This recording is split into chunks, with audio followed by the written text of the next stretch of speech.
It's the Osceola Seminole Sidelines. For more on the Seminoles, including Osceola's coverage from veteran Seminole insiders, message boards, Osceola virtual happy hours, and more, go to theosceola.com. Hello and welcome to another edition of Osceola's Seminole Sidelines podcast. My name is Pat Burnham, and I'm the host of Seminole Sidelines, and I'm a football writer for the Osceola. And I'm joined again this week by the Osceola's publisher and owner, Jerry Cutts, managing editor, Bob Ferrante, and former FSU offensive lineman and Osceola football analyst, Mark Salva. Welcome, guys. Glad to be here, Pat. Well, obviously, there's a lot to talk about today. We've got football practice going on, all the news surrounding college football with the Big Ten and Pac-12 canceling and the ACC, SEC, and Big 12 moving forward. But Bob and Jerry, you guys took part in the Board of Trustees meeting that FSU held earlier this afternoon. We are taping on Thursday afternoon for you guys, for those of you that are listening Friday or Saturday or even further along, but kind of give us some updates and some news that came from the Board of Trustees meeting, Bob. So a positive development as John Thrasher, Florida State's president, mentions that he thinks the ACC presidents will push forward and give the green light for the start of fall sports when the ACC presidents meet on Thursday afternoon. He said that meeting's about 4:30. So yes, it's a previously scheduled meeting. This is one that the ACC presidents have had for weeks and weeks as they discuss a number of issues, including, the fall plan to return to the field with everything going on with COVID-19. But this is yet another sign that things are moving in a positive direction for the ACC. And I think in the big picture, it doesn't mean it's definitively going to kick off September 12th, but it's just continuing moving down that road. Well, go ahead, Jerry.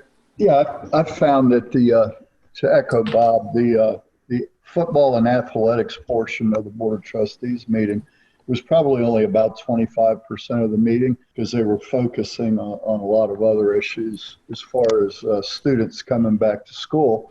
But I did find it fun that they ended the meeting by, as the trustees were signing off, they're all saying, hey, we'll see you on September 12th at the Georgia Tech game. So it ended on a very positive note. And that's what's exciting about this week is there's a lot of news out there. And boy, have we been starved to be reporters again. So it's good to be back and having news to cover. Well, and that news started early this morning. We had some drama on the Florida State campus.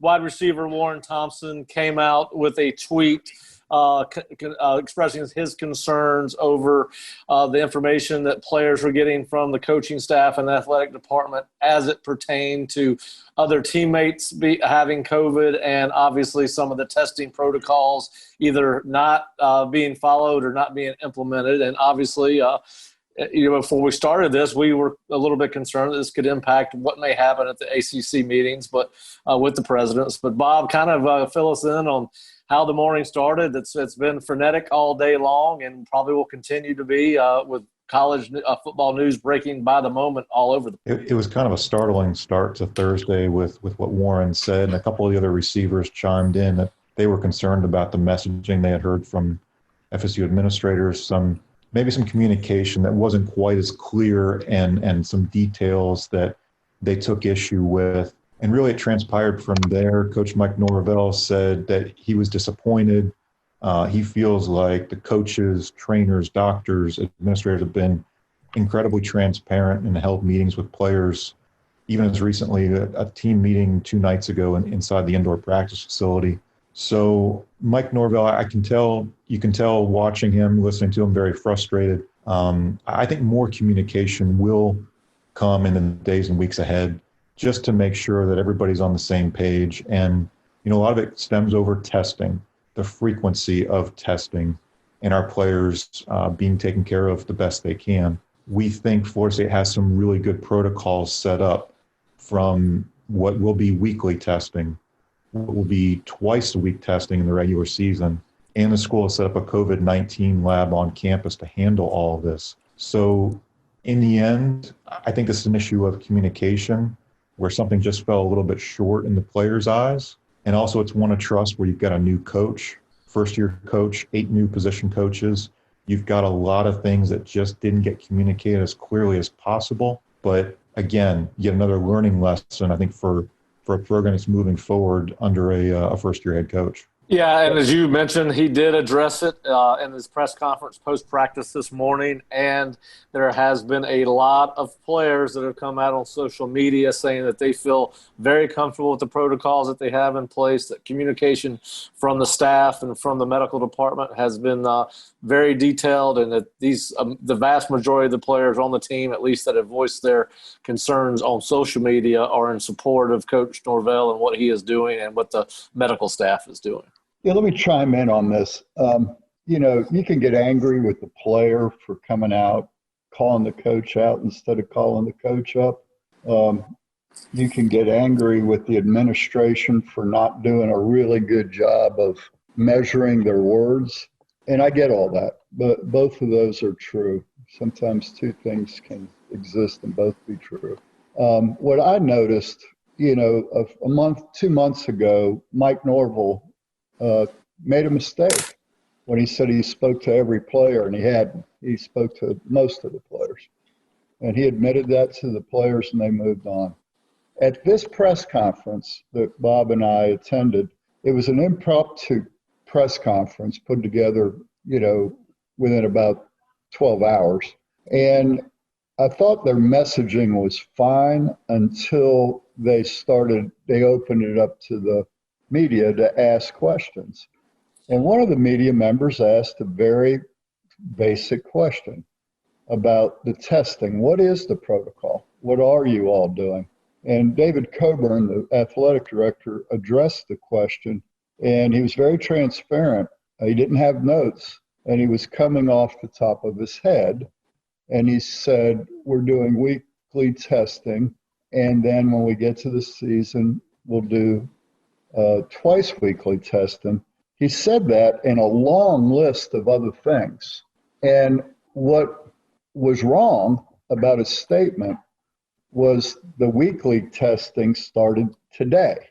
So when just so everybody knows, Jerry is referencing the meeting that President Thrasher, athletic director David Coburn, and head coach Mike Norvell had with Governor Ron DeSantis earlier in the week, not Coach Norvell's press conference today. So, Jerry, go ahead. Sorry, I just want to clarify that for the listeners. That's great clarification, Pat. And so Coburn had made that statement about weekly testing, and which didn't begin until today.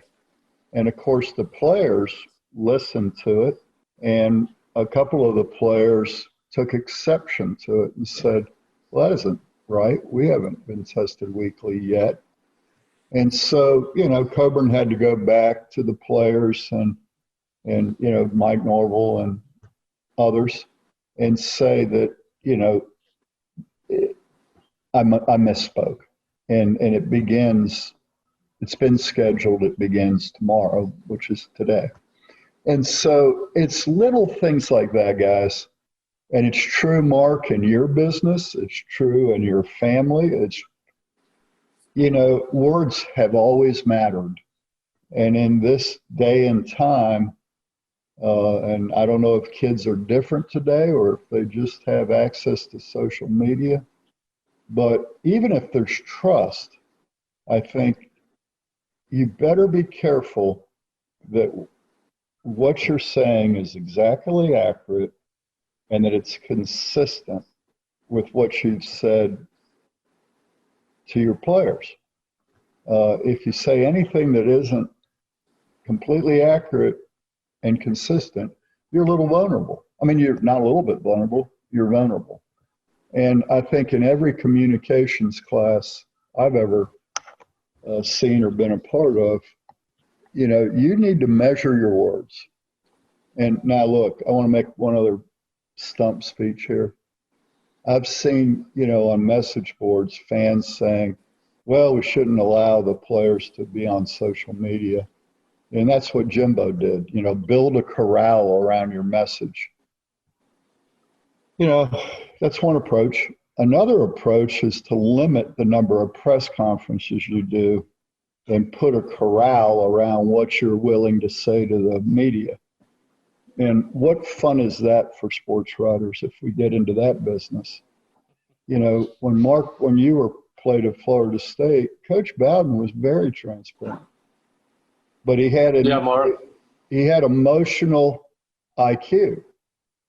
You know, most of the time, what Coach Bowden said, he had measured twice before he spoke. And I think that we all have to accept responsibility for the message we put out there and own it. And that's where I think that's what I think the issue is. Now, having said that, the bigger issue is it a lack of trust? These players. I think there's no doubt. No doubt. It sounds to us, walks like a duck, talks like a duck.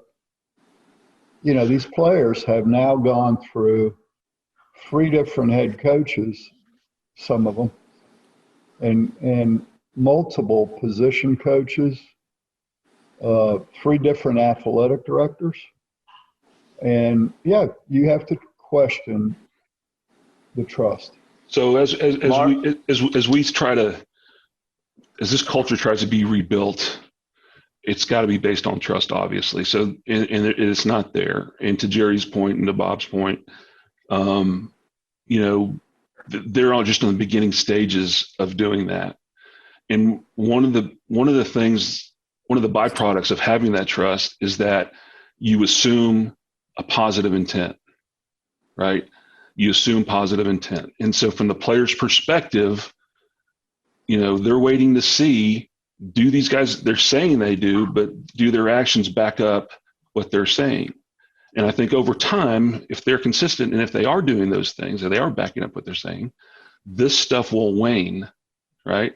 But, you know, until that time, that axiom of assuming positive intent is just not there with most players, I would say. Maybe some, maybe most. I'm not sure. I don't know. But that to me is just part of the growing pains we're going to have to endure as we try to rebuild this. I say we, as Coach Norval tries to rebuild this culture that is right now obviously very broken. Well, I do want to ask each of you, and Jerry, you and I talked about this the day of the meeting. As you mentioned, this was kind of a hastily thrown together Florida football version of Meet the Press. Kind of why do you think this meeting was put together like it was, and what do you think the end game was in FSU and the governor getting out on Tuesday and getting out in front of the press and stating their message? I think it's very important to the governor of the state of Florida that we play football. You know, the president of the United States has come out and said, come on, let's play. I think so the governor's highly motivated that we play football. Our president, John Thrasher, is highly motivated to play. And I think that our players want to play. They do. I think that, you know, should be no surprise that 18 to 22-year-old guys who feel they're invincible want to play. I think the athletic director, David Coburn, for financial reasons, needs to play. And in the health and well-being of our athletic department, and I mean all 500 kids who are on scholarship here, it's very, very important we play.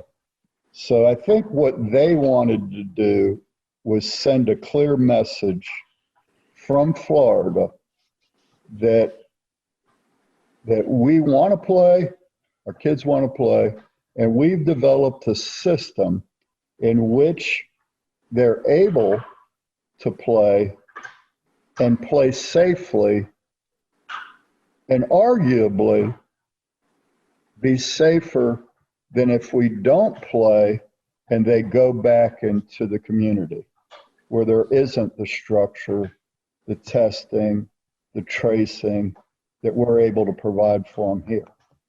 And Bob, what was your – okay, sorry, Jay, I didn't mean to cut you off. That's fine.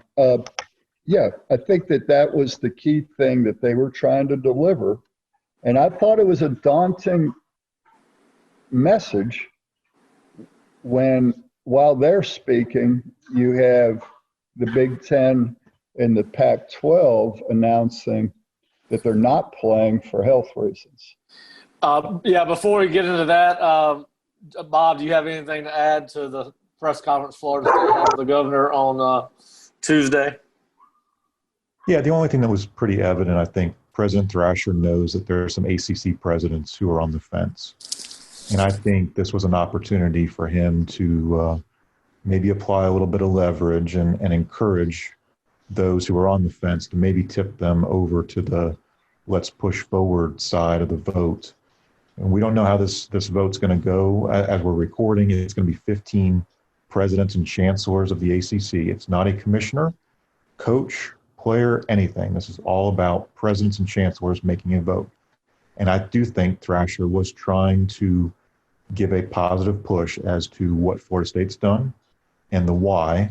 And I think this was very much coordinated, probably between Thrasher and Governor DeSantis.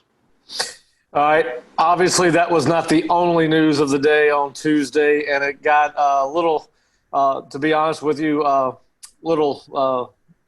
sad for college football. It's been one of the most historic weeks, if not the most historic week in the history of college, 150-year history of college football. And Mark, obviously, by Tuesday afternoon, after this press conference, we had learned that the Big Ten had decided to shut it down for the fall, and then obviously the Pac-12, which was expected, followed suit.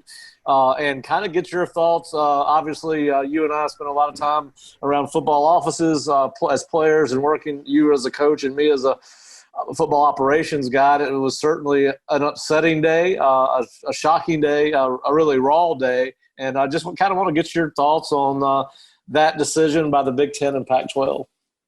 Yeah, I've got a ton of thoughts on it. The first thought that came to me was, how can the same information pretty much that's out there. I mean, that I operate in the world with doctors into the medical, industry and data and looking at data and coming to a conclusion and a consensus, right? One thing I know is that the medical community is, they need lots of data over long periods of time to really feel comfortable coming with a consensus on things. And the data that's out there right now is just so raw. I say only, but it's only been about 6 to 8 months that this thing has been out there. And it's a novel, by definition, coronavirus. And so the longer this goes, the more we find out things, the more we find out how it affects asymptomatic patients, symptomatic patients, degree, what are the triggers that, where people are, get nothing or they're intubated in the hospital. And so there's just a ton of information out there, and a lot of it is still, we're trying to figure it out. So as I envision decision makers meeting with these medical experts, and they all have access to the same information, what were the deciding factors that made one conference decide one thing and other conferences decide the other? And the only thing I can say, like I said, operating in this arena, is that people have to make, and even medical professionals have to make individual decisions on how much risk they're willing to entail, right? What's the risk benefit in moving forward with some of these things, and what's your comfort level with some of that? The other part of it, I think, is there's social factors involved. I mean, I've always heard that college football is a regional sport, right? They say it's largely regional. I mean, if you ever spend any time out west, you were, largely people are just like, college football is it's just different, right? The attitude towards college football is just different out west.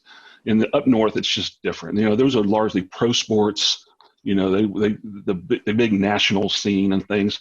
Whereas in the South and in the greater Midwest and obviously Texas, Oklahoma, up through that area, it's everything for us, right? I mean, it's woven into the fabric of our being.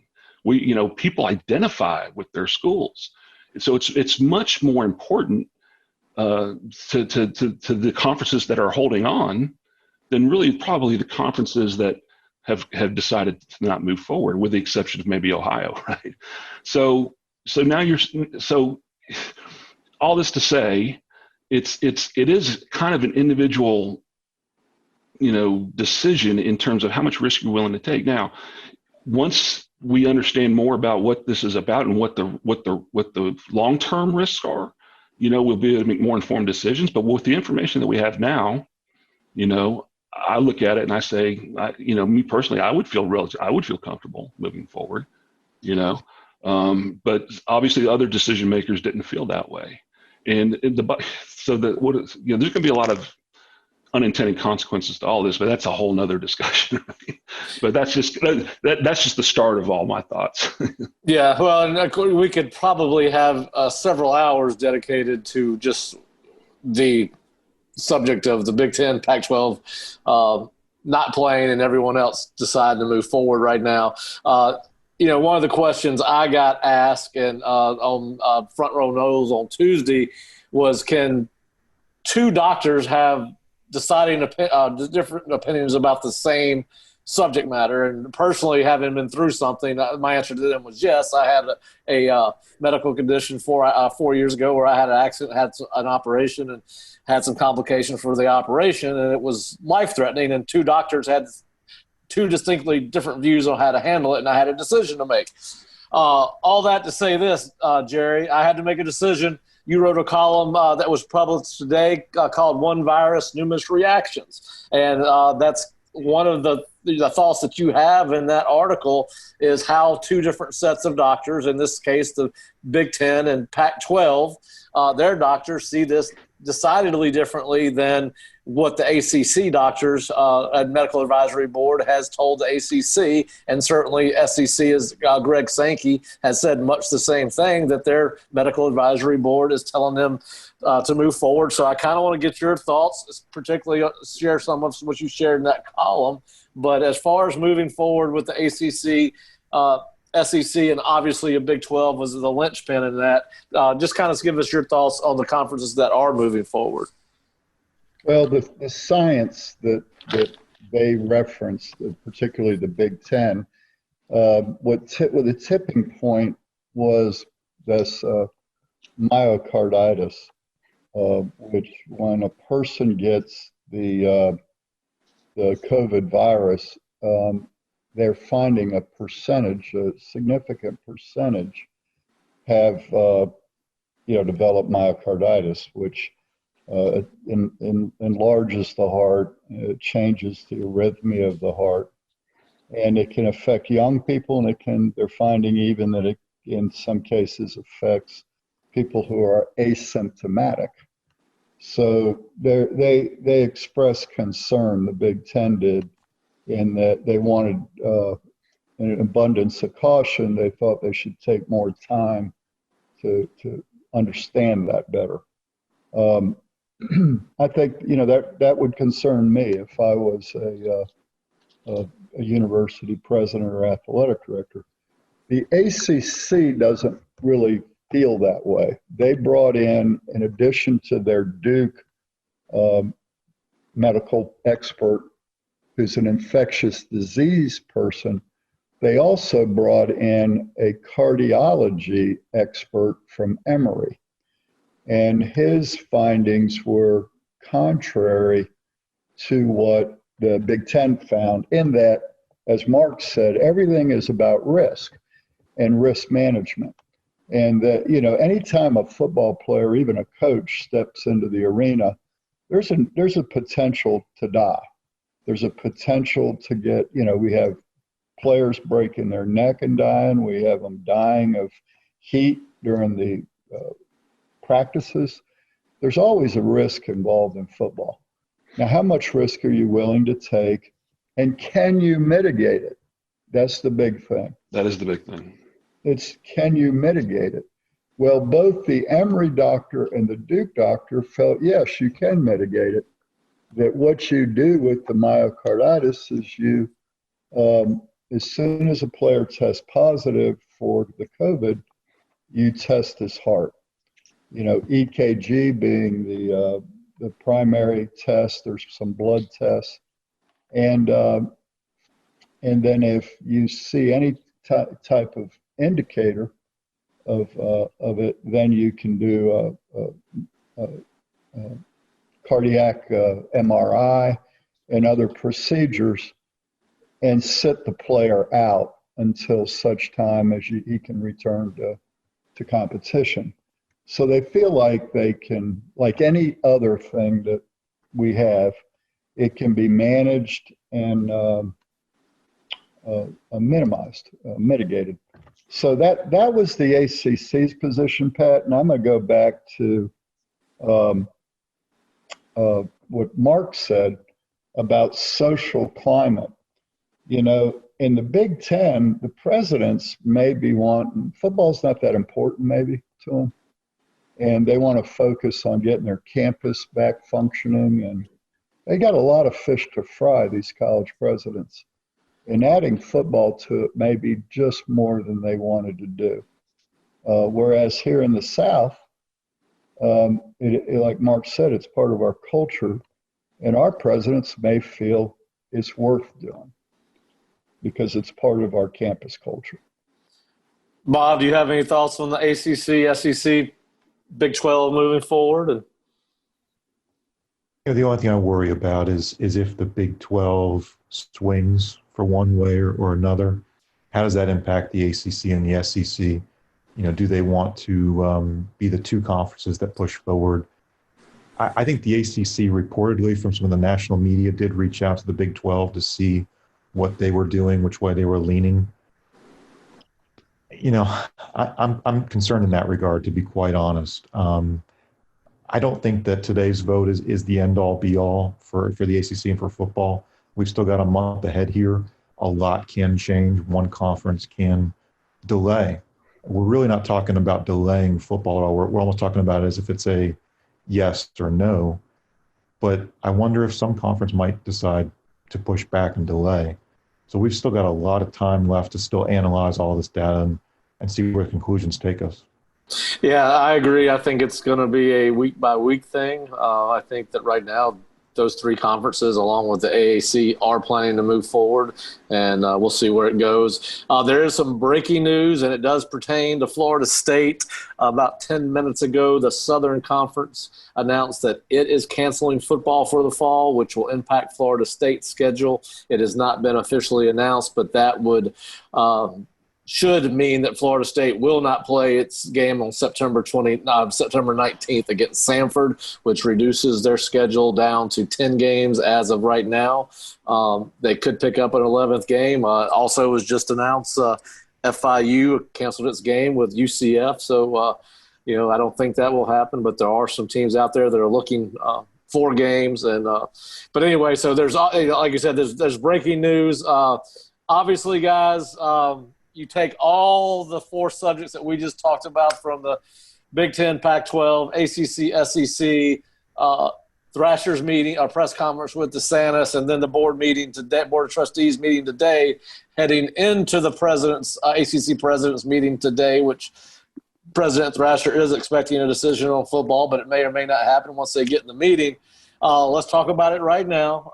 I think we all feel much better about the percentages of the chance that there is a season on September 12th, but do you give me where do you sit today versus where you sat on Tuesday evening?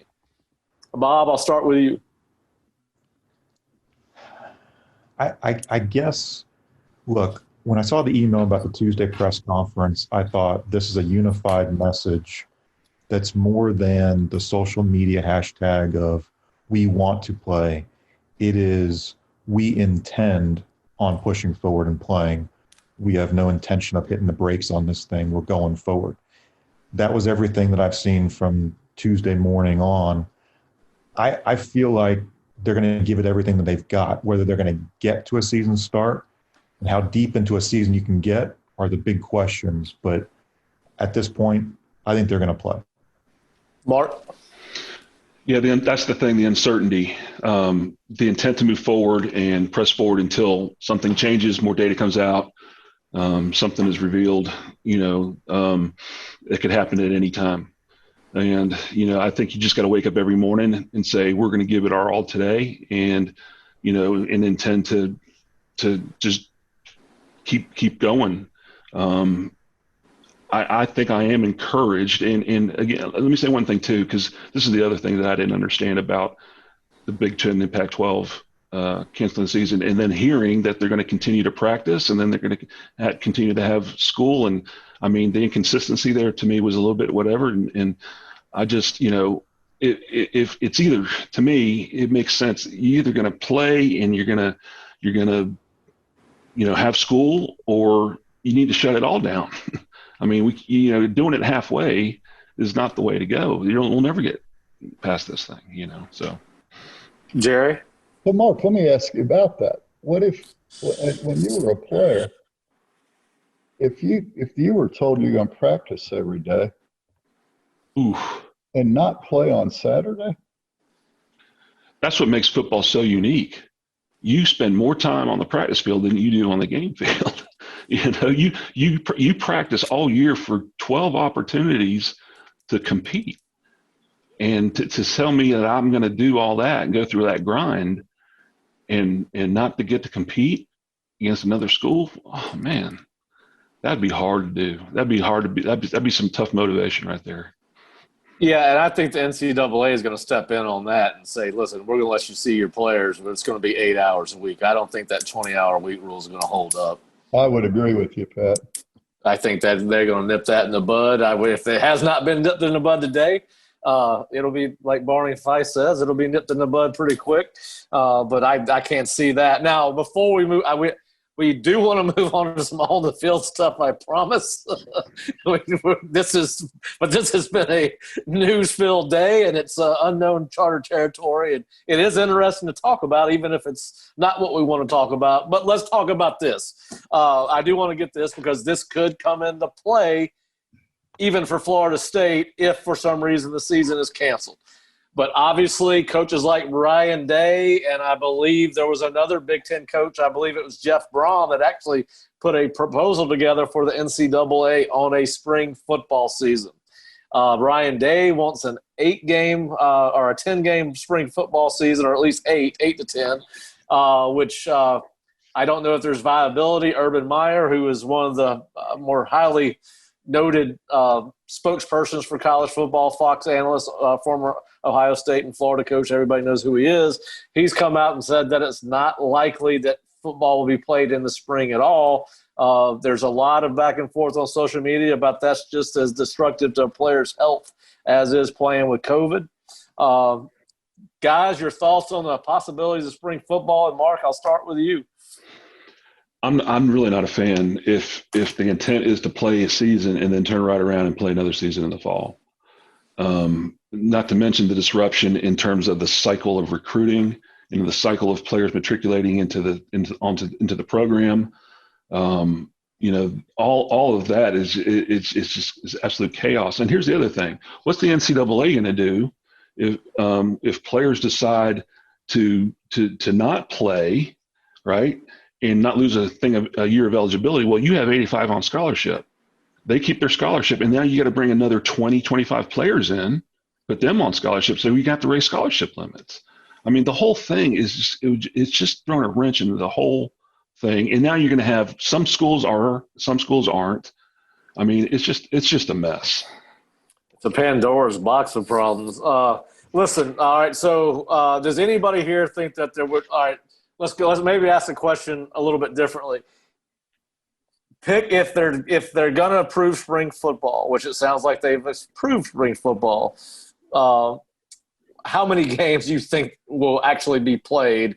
I cannot see it. I cannot see any school, if they decide to play spring football and it is allowed by the NCAA or their conferences or a combination of the two, I cannot see any more than 4 to 6 games, and I think it's likely 0. Anybody got a guess on what they think they're going to see in the spring for a conference that's planning on playing? Well, I've got an opinion on it. Let's get back to why are we even playing, and it's to generate money to fund the athletic department. You've got 20 to 30 sports that are depending on football to play. And it's about television revenue. It's about season ticket revenue. It's about booster contributions. And if you don't play at all, you're going to bankrupt virtually every athletic department. If you go to spring and can play, the big question Florida State has is how do you get to spring? You've got a cash flow problem between now and then. And if you spend the money, the ticket revenue that people have already paid you and the booster contributions, and they cancel spring, what do? You've got no money. You've incurred all of your budget and you have no way to make it up. So, this is about money. And so they're going to play as many games in the spring as they have to generate the revenue they need to fund their department. All right, not to switch foot gears, but let's switch back to the fall season real quick, Bob. We just had some breaking news. I know you're on top of it. Just kind of up. Life moves pretty fast. Tell us what we just learned. We're talking about Samford here, or we? Yes. Back to Samford. Yeah, I mean, so this is an interesting, consideration here. Samford's conference, the Southern Conference, is not going to play football in the fall. But according to reports, they can play any non-conference game if they wish. They can play the guarantee games. Samford has 450,000 reasons to play on September 19th in Tallahassee. They need that money for their budget. Everybody needs guarantee games. Are we in agreement here, guys? Oh, my gosh. This gets more bizarre by the minute. I mean, I'm serious, guys. Is one game is not as dangerous as 10? I mean. Hey, it goes. What did Jerry just say? Why don't we play football? It's follow the money. But, yes, I mean, this season just gets more bizarre by the second. I mean, they've got to generate revenue for athletics, or a lot of kids are going to lose scholarships and a lot of coaches are going to lose jobs. Well, you're exactly right about that. Well, that's the one thing I've maintained through this whole thing. There's tremendous economic pressure to put on a season, to play the game, tremendous pressure. And going back to the risk-benefit thing, right? At what point does the need to stay afloat and have intercollegiate athletics, is the risk worth it? I mean, as the data comes in, that's what's being weighed. And the thing too, and is if you don't play and your football players and student athletes enter the general student population, are they less at risk to get COVID on the campus when they're not in a structured environment? So it's not a sum-zero game. Right. Does not playing mitigate their risk? I think it increases it. And honestly, that was the point of the press conference the press conference that DeSantis and Thrasher had, is they're arguing, and the players that were there were arguing, if we have a football game to look forward to on Saturday, we're going to follow all these protocols they have put in place for us so that we can be healthy and play the game on Saturday. Mm-hmm. There's an incentive there that's very strong to stay within the bubble that you can create to the extent you can with a college kid. And if we don't play, some of them are going to go home and do distance learning and be in an environment that is far less safe than that which they would be exposed to. Well, honestly, Jerry, I think it's a little naive to think, if the deal about not playing football is because it's a contact sport, they're naive to think there's not contact things going on outside on college campuses. I think there's a lot of contact sports going on.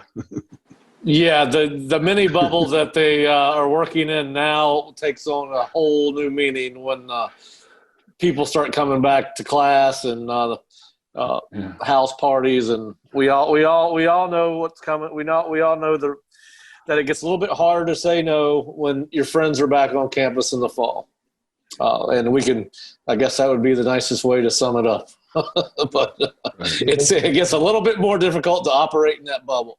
So obviously a lot going on off the field. We do want to get to some things on the field, and We have not had much access to practice this year, but Coach Norvell has done a great job of allowing the press to meet with players every day.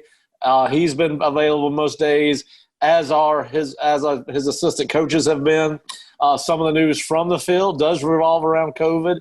DJ Matthews tweeted out last night that he does indeed have COVID, so he is not with the team right now. Our understanding is that there are some players in the wide receiver corps that are also being quarantined, although we do not have names.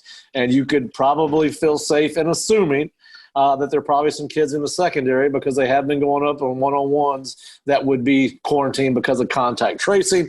But that is off the field news. Let's get to some on the field news. Bob, Coach Norvell, yesterday after their first full padded practice, got into some scrimmage situations. We asked him to name some individual standouts, and of course this can change. But after day one, he seemed to be very fired up about three position groups in particular. He mentioned the defensive line and mentioned some names in general. Quayshawn Fuller, who I think all three of us that were at practice last spring were with. We seemed like he was coming into his own in that 4-3 defense. Malcolm Ray, Fabian Lovett, and Robert Cooper. And, of course, he mentioned those four in particular, all four expected to play backup roles along the defensive line based off our projected two deep. Just kind of talk a little bit about what Coach Norvell has told us about the defensive front. I think what's encouraging is he's mentioning a lot of guys who we don't think were going to be starters. They're going to be in the two deep, maybe even, developmental guys for 21 and beyond. So what's encouraging is you're seeing the emergence of young players under a new coaching staff. That defensive line we expect will be a strength of the team. I was also really encouraged to hear some positive news about the linebacker group in general. Obviously Amari Gaynor, we think he's going to be a guy you can really count on moving forward, but also guys like Lundy and Dix and McCluster, sort of those, first year, second year guys who are really going to make a push. I'll be straight with you. It's been a while since I've been super excited to see the linebacking core at Florida State play. It's been a segment group that has underwhelmed for the past couple of years, although you've seen guys like Gaynor and Hamsa when he played linebacker. But just to hear some positive reports and coaches feeling like these are guys who can really contribute, it makes you really curious to see what's going to happen once September 12th hits and Georgia Tech is here. Yeah, we have not got a chance to meet with Odell yet in a press conference, and haven't got a chance to ask him about his position group as individuals or John Pappages either. But we have had a chance to sit down and talk with Chris Marv, the linebackers coach, and you're right, he has raved about Gaynor. And then, of course, Steven Dix, DJ Lundy, and Jayon McCluster, all true freshmen. Steven Dix was here for the spring and did stand out for us in those 3 days that we did get to see. But both Coach Norvell and Chris have mentioned the fact that DJ Lundy has flashed. And it was unsolicited from Coach Norvell. When we talked to Coach Marv, we asked him specifically about DJ because we were trying to compare and contrast his development compared to Dix, who we did get to see. And he did bring up the fact that DJ Lundy has been very impressive and that he was impressed with the way that they were picking up the system, but also their physical maturity is allowing them, it sounds like, to compete for spots in the two deep. And, at middle linebacker, you might see Lundy and Dix end up battling out for the starting position there.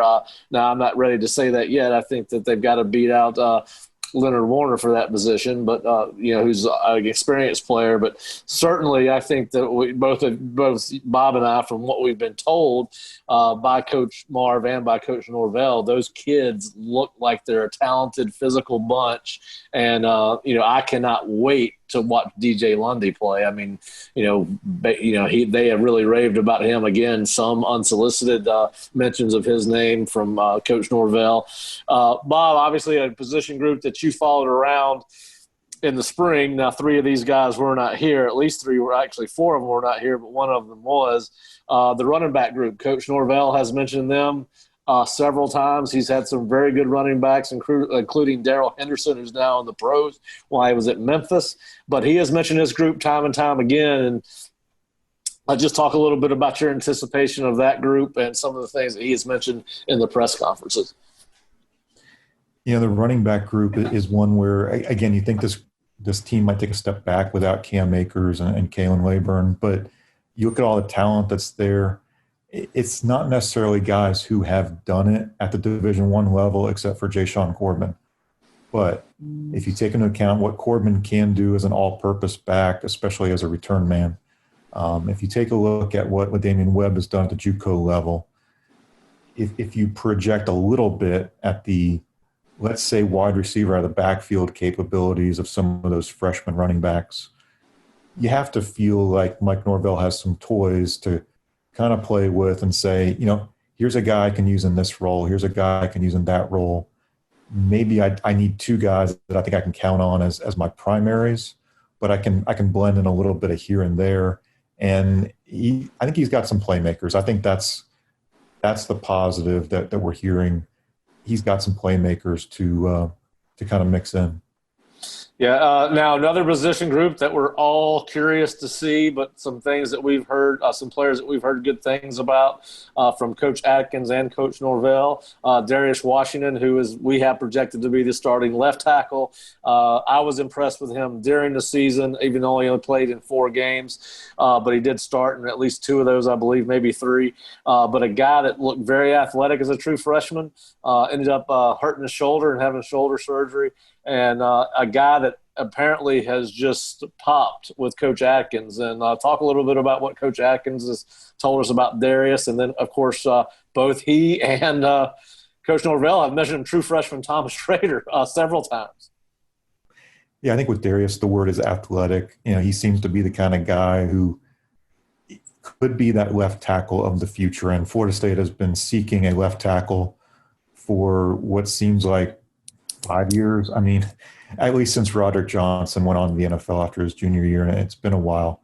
If Darius is indeed the guy, if his shoulder is surgically repaired and fully healed, and the early reports are that it is, if he can hold up to, the great pass rushing defensive ends around the conference, that's one less thing that everybody has to worry about. I don't think it's fair to expect that he can do it all on his own. You need a tight end. You need a running back who can chip. You need all the pieces to help him. But it feels like they have that guy for the future that they can really work with at left tackle. Yeah, and of course, they've mentioned Robert Scott, another true freshman that has stood out so far in camp. And in a meeting with Coach Atkins, we actually got he mentioned that they are going to cross-train these offensive linemen throughout the course of the fall. And Mark, talk a little bit about the importance of the offensive line cross-training. I know you guys did some of that when you were playing for Coach McDuffie here. Yeah, just in general, you want to do that. When you coach a position group like the offensive line, what generally happens is there's a line of demarcation in the whole group that, these guys can play, these guys these guys are stopgap, these guys need to soak, and if you'd like to have at least eight that you can depend on that are interchangeable that can play. And in that group, you'd love for them to be guard tackles, center guards, or even, play the whole gamut. And those are guys, you can depend on. The more of those kind of guys you have, obviously, the deeper roster you have, the more you can offset injuries and whatnot. So, yeah, that's an important thing. The more guys you have that can play, the less you have to cross train, right? I don't think Alabama's doing much cross training. They're probably 3 deep at every position. But I'll say this in general about what I've seen and heard about camp, because I watch all the clips that's out on social media, and just to hear the one thing really stood out to me as I was watching one of the clips was there was a guy that tried to make a play or had the ball and hit the ground, and immediately I heard a cacophony of coaches scream, "Get off the ground," and running and just get off the ground. And the guy immediately pops up off the ground and started sprinting. like finish the drill.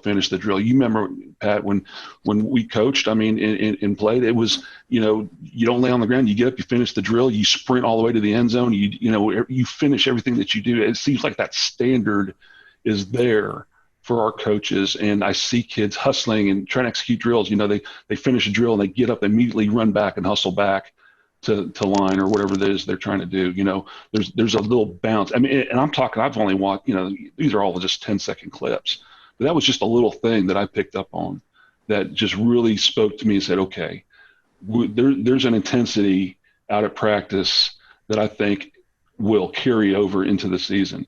And I'm just sitting there thinking to myself, the frustrating thing over the last several years is that, I think we all did. We saw talent on the field, but it was all misdirected and it wasn't maximized. It wasn't stretched. I think, and I hope I'm right, that from what I see, I think we're going to play hard. I think we're going to get guys moving in the right direction. And if the talent is there that we think could be there, we're going to be better. I don't know if the result is going to be in the record, but we're definitely going to be better. Yeah, one of the things I noticed, of course, you mentioned being on the grass. When you said that, I could still hear my high school and college coaches yelling, "You're killing the grass! You're killing the grass! Get up!" And then, of course, one thing that I noticed on the highlight videos that you're talking about is when we went to the preseason or the off-season conditioning drill in, I believe, February. One of the things I noticed on the mats is even when the guys were in a 4-point stance, they did not chop their feet. And, of course, they were teaching the kids the drills. But what I have noticed in some of the grass drills that they've done is in preseason practice is the fact that the kids are chopping their feet in these drills. And so, yes, I agree with you. What we're seeing, and even in the limited number of clips that we get, is a much more attention to detail, much more focused group of players. And I do think that you're right. I think we will see that going forward. I think we all saw some potential in this team last year. And again, as I've said multiple times, every time we talk, either on podcasts or just in general on these happy hours that we have, as bad as last year was, we're a player or two away from being 8-4. On the year as opposed to 6-6, which it turned out to be 6-7. But yes, I think that there's going to be some improvement. And we talked about the attention to detail and the focus and the demands that these coaching staff was putting on these players in the 3 days of spring ball. We got to see. But Bob or Jerry, any thoughts on what Mark and I have talked about? Have y'all seen any of the highlights of practice? Yeah, I've seen some of them, and I concur with Mark. We've seen that all year. They're getting coached up, and that's been very encouraging. I think the morale's good and the coaching's good, and they seem better organized. Bob? Same thing as y'all mentioned. I think like you're saying, this team is a couple plays away. I think some better coaching, fewer pre-snap penalties. My God, if you can just have the pre-snap penalties, you're going to win at least one more game. So I think the trend is heading in the right direction. Well, guys, I appreciate you joining me today. As always, it's been fun. We hope to get into a little bit more on-the-field football, but obviously with the ACC President's meeting, we hope our listeners will go to theosceola.com and check for the latest updates. We hope you will join us for happy hour next week on next Thursday. You can go to theosceola.com and look up our if you're not a subscriber, you can obviously go to theosceola.com and look up our email addresses under the About Us tab, and we will send you the link. But we will be coming back next week with updated news on what's going on with college football at large, what's going on with the ACC and moving forward. And, of course, look forward to position previews. We're going to preview the defensive line and quarterbacks next week. And hopefully we'll have some updated information from the coaches on how those battles are going. And who knows, we may be back at practice at some point. But I'm keeping my fingers crossed. I'm dying to get out there. But, again, we want to thank our subscribers for tuning in. And if you're not an Osceola subscriber, please consider going to theosceola.com. We do have some free content to go along with our podcast for free. But guys, I look forward to talking next week and look forward to seeing what happens in the next 24 to 48 hours in college football. See you next week. This has been another edition of the Osceola's Seminole Sidelines. To subscribe to the Osceola, go to theosceola.com. Go Noles!